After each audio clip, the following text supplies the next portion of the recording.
how do you identify risk? I try to balance my answer by not having too many jargons, but at the same time showing the understanding of risk management process. Initially, I will focus more on predictive life cycle approach, and then we will go into adaptive way of working. Let's start with predictive. So first, I'm sure that you have a clear understanding what is risk. Because if that understanding itself is missing in the interview, then we have a bigger problem. So keep in mind the risk is something which is uncertain. It is something proactive. It is not a reality right now. This point may put you in a trouble because you may start talking about issues where the interviewer is asking you about the risk. So something which can happen. Now, from a theoretical PMI perspective, risk could be positive and negative, but most of the organizations, they call risk about negative threats only. For positive things, they usually call them opportunity, and they usually treat them separately. So I would say that better you focus on negative risk in the answer unless the interviewer start talking about the positive opportunities as well. So you can say uncertain event which I need to take care are something risk. You don't have to tell it. You need to keep it in mind when you are explaining it.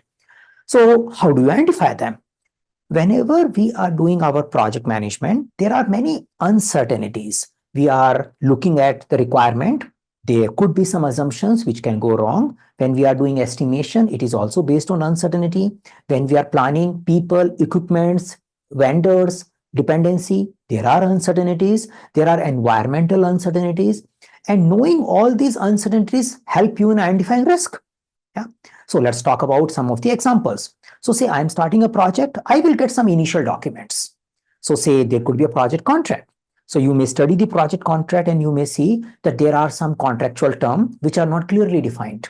You may see that there are some contractual promises which has been made for the deliverable. And since you are starting the project and the estimations are getting revised, maybe these things will not get met. So you may see that maybe there is a not very clarity about how the requirement change will be managed. So studying a contract can help you in identifying some of the possible risks which you need to work with your stakeholder because they are the one who are handling it. So that's one of the approach in the initial stage. Again, depending upon the stage of your project, the risk identification approach may also vary.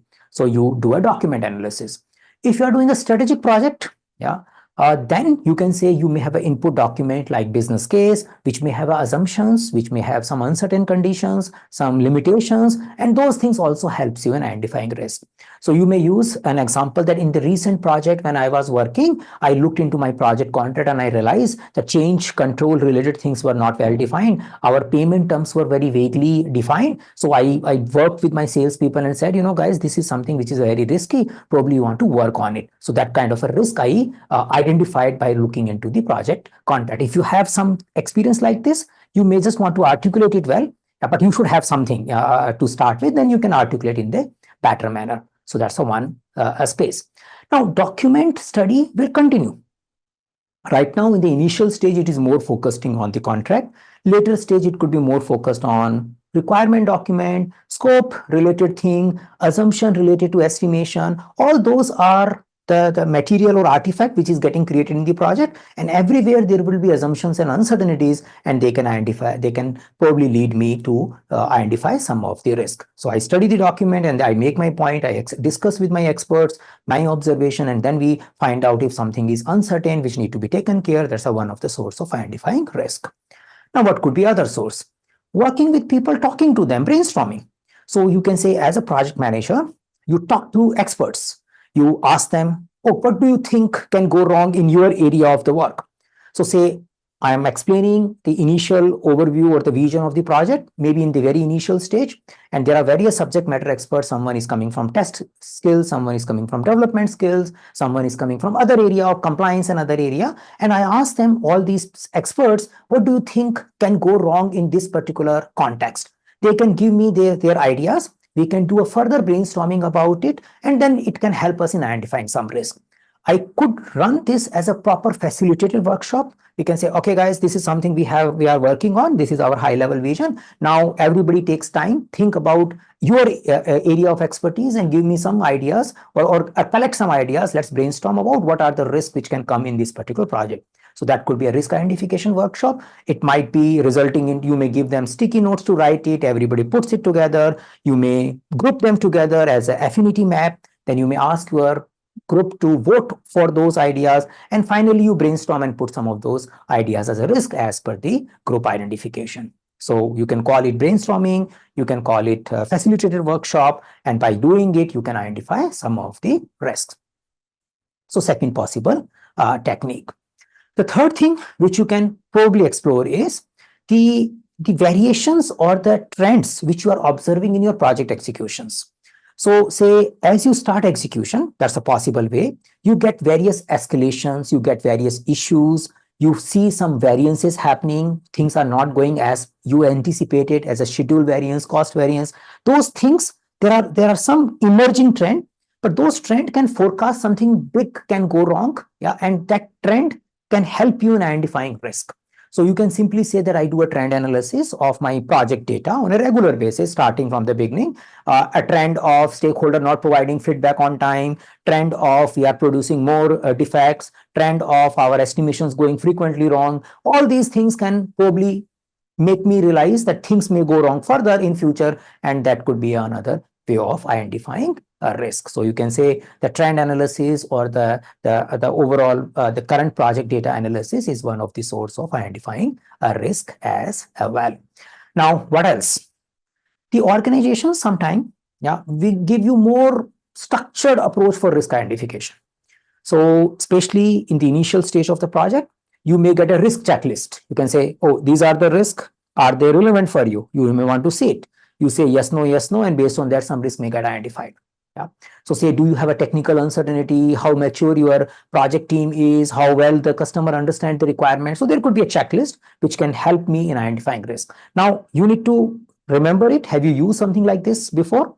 If yes, then you give that example. You can say, oh, in my recent project I was working, or in my past project I was working, my management gave me these, my PMO gave me these checklists, and these were the questions like that. And based on that, these are the risks I have identified. Many a time what happens is you might have done this activity, or you might have seen somebody doing this activity, but you might have not made a note of it. So my idea here is not to make you memorize something theoretically, but make you think so that you start observing, or you start probably using it, and that can also help you in preparing for your interview. So you can use a checklist. Other possibility is that using historical data. So say I end up seeing what went wrong in the past customer project, or what went wrong in a previous project when this customer, same client, was dealing with another project. So any historical information about previous project, your own or the organization level, what kind of risk were identified, what kind of risk occurred, can help you in also identifying the risk. There could be a master database of risk. Sometimes organization tells these are the typical risk you get, schedule variation, stakeholder expectation mismatch, team motivation. So there could be some standard risk. You can say, yeah, or these are the possible risks which might be relevant in my project as well. So that could be another possibility. In order to give a standard risk, sometimes organization give you a risk breakdown structure. Now you use this word or not, that depends. So it's like they give you ready-made categories and subcategories. So you can use ready-made categories and subcategories to prompt yourself to identify. For example, is there any technical related to development, related to say educating the client? So you have a categories and subcategories, and based on that, you may also identify the risk. Now, the external environment related risk. Now, I'm sharing some of the idea. There could be many more. So you may do some kind of environmental assessment on a frequent basis.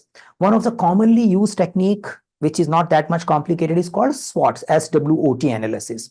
So you may say periodically, as well as in the beginning, we scan our internal and external factor.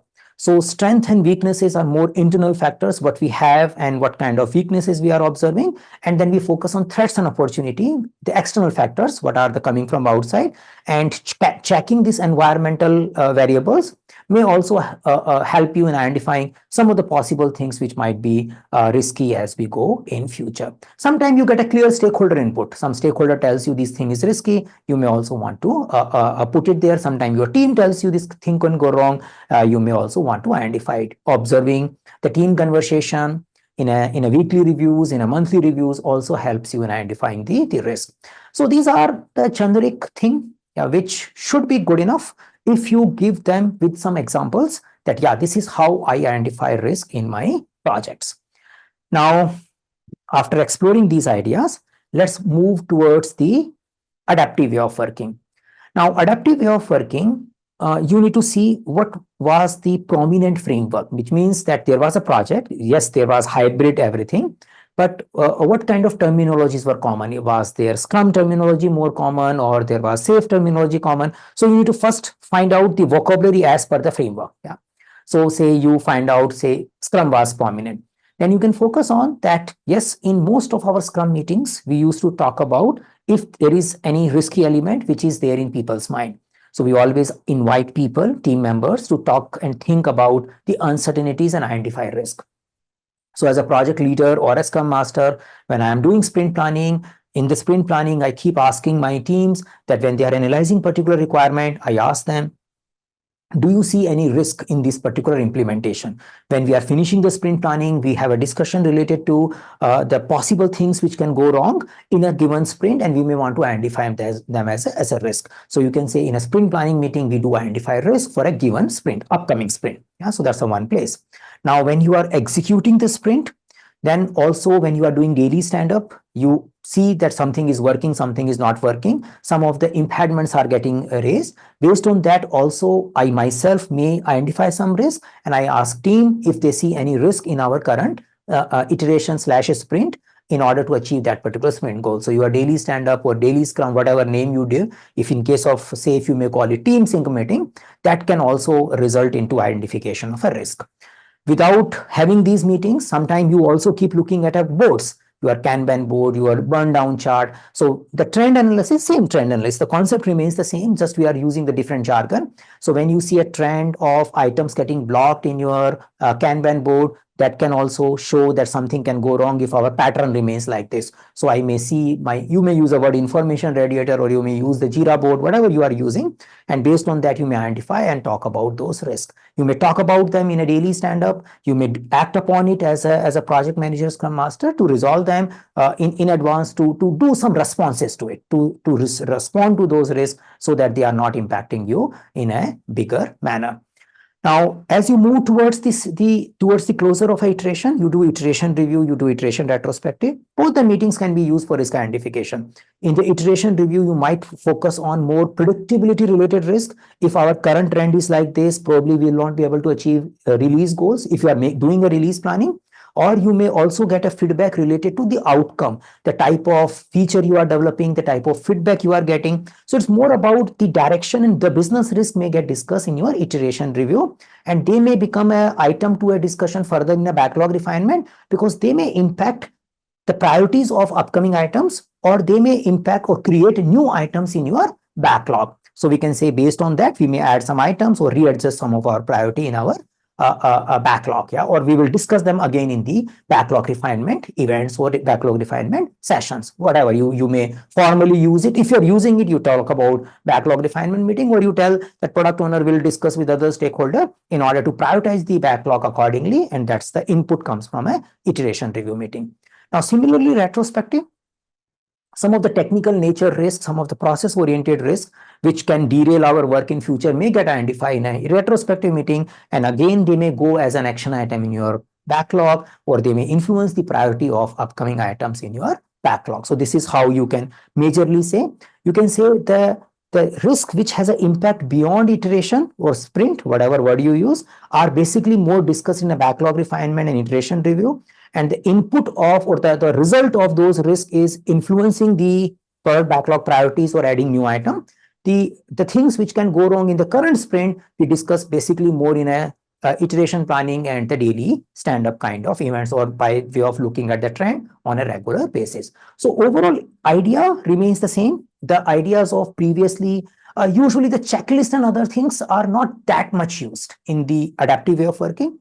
The reason is we are working in a short cycles. We are working on something. We do expect things will go wrong, and we are validating our ideas every iteration or a time box. And so we will expose the risk early. The idea of agile way of working is exposing the risk early. So that's why probably I won't use that much checklist, but the idea of trend analysis, idea of historical data, probably historical data of our current sprints, or the means past sprints of the same project, is also becomes relevant.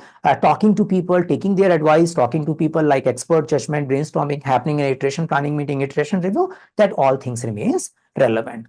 So All in all, this is how possibly you can do. But the final advice is you need to customize these things based on your own experience.